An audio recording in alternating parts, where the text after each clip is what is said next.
प्यारे दोस्तों, आज हम आपको एक गुलाम की बीवी और एक बादशाह का वाक्य सुनाएंगे।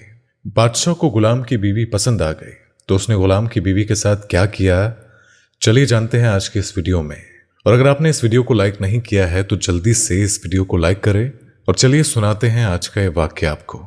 दोस्तों, एक मर्तबा बादशाह अपने महल की छत पर टहलने चला गया। इतने में उसकी नजर महल के करीब घर की एक छत पर पड़ी जिस पर एक हसीन औरत कपड़े सुखा रही थी। बादशाह ने अपनी बांदी को बुलाकर पूछा कि ये किसकी बीवी है। बांदी ने कहा कि ये आपके गुलाम फिरोज की बीवी है। बादशाह नीचे उतरा और उसने फिरोज को बुलाया। फिरोज हाजिर हुआ तो बादशाह ने कहा, फिरोज, हमारा एक काम है।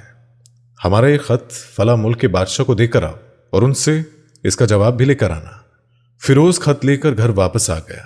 उसने खत को अपने तकिए के नीचे रख दिया और सफर का सामान तैयार किया। रात घर में गुजारी और सुबह को रवाना हो गया। अब उसे ये बात पता नहीं थी कि बादशाह ने उसके साथ क्या चाल चली है। इधर फिरोज जैसे ही नजरों से ओझल हुआ तो बादशाह चुपके से फिरोज के घर पहुंचा और आहिस्ता से फिरोज के घर का दरवाजा खटखटाया। फिरोज की बीवी ने पूछा कि कौन है। बादशाह ने कहा कि मैं बादशाह हूं, तुम्हारे शौहर का मालिक। उसकी बीवी ने दरवाजा खोला और बादशाह अंदर आकर बैठ गया। फिरोज की बीवी ने हैरान होकर कहा, बादशाह सलामत और हमारे करीब खाने में। बादशाह ने कहा कि मैं यहां मेहमान बनकर आया हूं।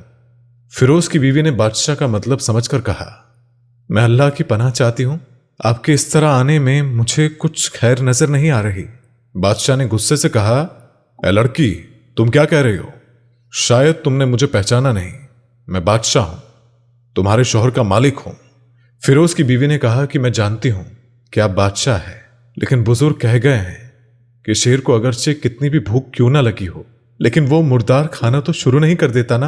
और ऐ बादशाह सलामत, तुम उस कटोरे में पानी पीने आए हो जिसमें तुम्हारे कुत्ते ने पानी पिया है। बादशाह उस औरत की बातों से बड़ा शर्मसार हुआ और उसको छोड़कर वहां से चला गया, लेकिन गलती से उसने अपने चप्पल वहीं छोड़ दिए। अब ये सब तो बादशाह की तरफ से हुआ था। उधर फिरोज को आधे रास्ते में कुछ याद आ गया कि जो खत बादशाह ने उसको दिया था वो तो अनजाने में घर में भूल आया है। तो उसने घोड़े को तेजी से वापस मोड़ा और अपने घर की तरफ आने लगा। फिरोज जब अपने घर पहुंचा तो तकिए के नीचे से खत निकालते वक्त उसकी नजर पलंग के नीचे पड़े बादशाह के चप्पल पर पड़ी जो बादशाह उसी के घर भूल गया था। फिरोज का सर चकरा कर रह गया। वो समझ गया कि बादशाह ने उसको सफर पर सिर्फ इसलिए भेजा था ताकि वो अपना मतलब निकाल सके। फिरोज किसी को कुछ बताए बगैर खत लेकर चुपचाप घर से निकला और काम खत्म करने के बाद बादशाह के पास वो वापस आया और उसने इनाम के तौर पर उसे 100 दिनार दिए। फिरोज दिनार लेकर बाजार गया और औरतों के इस्तेमाल के कीमती कपड़े और कुछ तहाइफ खरीदे। घर पहुंचकर उसने बीवी को सलाम किया और कहा कि चलो तुम्हारे मायके चलते हैं। बीवी ने पूछा कि ये क्या है। फिरोज ने कहा कि बादशाह ने इनाम दिया है और मैं चाहता हूं कि तुम ये पहनकर अपने घर वालों को भी दिखाओ। बीवी ने कहा कि जैसा आप चाहें। वो बीवी तैयार हुई और अपने वालिदैन के घर अपने शौहर के साथ रवाना हो गए। बीवी के वालिदैन और बीवी बहुत खुश हुए। उसके बाद फिरोज अपनी बीवी को छोड़कर वापस आ गया और 1 महीना गुजरने के बावजूद ना उसने बीवी का हाल पूछा और ना उसे वापस बुलाया। कुछ दिनों के बाद उसके साले उनसे मिलने आए और पूछा कि फिरोज, आप हमारी बहन से गुस्सा और नाराजगी की वजह बताएं, नहीं तो हम आपको काजी के सामने पेश करेंगे। फिरोज ने कहा कि अगर तुम चाहो तो मुझे काजी के सामने पेश कर दो, लेकिन मेरे जिम्मे इसका कोई ऐसा हक बाकी नहीं जो मैंने अदा ना किया हो। वो लोग अपना केस लेकर काजी के पास पहुंच गए। काजी ने फिरोज को बुलाया। काजी उस वक्त बादशाह के पास बैठा हुआ था। लड़की के भाइयों ने कहा कि काजी साहब, हमने एक हरा भरा बाग और साथ में एक मीठे फल का कुआं इस आदमी के हवाले किया था और इस आदमी ने हमारा बाग उजाड़ दिया, सारे फल खा लिए और दरख्त काट दिए और कुएं को खराब करके इसने बंद कर दिया। उसके बाद काजी फिरोज की तरफ मुतावजा हुआ और पूछा कि हाँ तो लड़के, तुम क्या कहते हो? फिरोज ने कहा कि काजी साहब, जो बाग मुझे दिया गया था वह इससे बेहतर हालत में मैंने इन्हें वापस कर दिया है। काजी ने पूछा कि क्या इसने बाग तुम्हारे हवाले वैसे ही किया है जैसा कि पहले था? तो उन्होंने कहा कि जी काजी साहब, इसने उसी हालत में वापस किया है, लेकिन हम इससे बाग वापस करने की वजह पूछना चाहते हैं। काजी ने कहा कि हाँ फिरोज, तुम क्या कहना चाहते हो? तुमने बाग वापस क्यों किया है?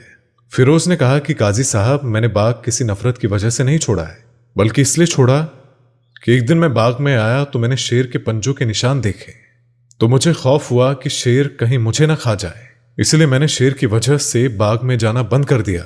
बादशाह जो टेक लगाए ये सब कुछ सुन रहा था, वो उठकर बैठ गया और उसने कहा, फिरोज अपने बाग की तरफ से मुतमईन होकर तुम वापस पलट जाओ। इसमें कोई शक नहीं कि शेर तुम्हारे बाग में आया था, लेकिन वहां पर वो न तो कोई असर छोड़ पाया और ना ही कोई पत्ता तोड़ सका और ना ही कोई फल खा सका।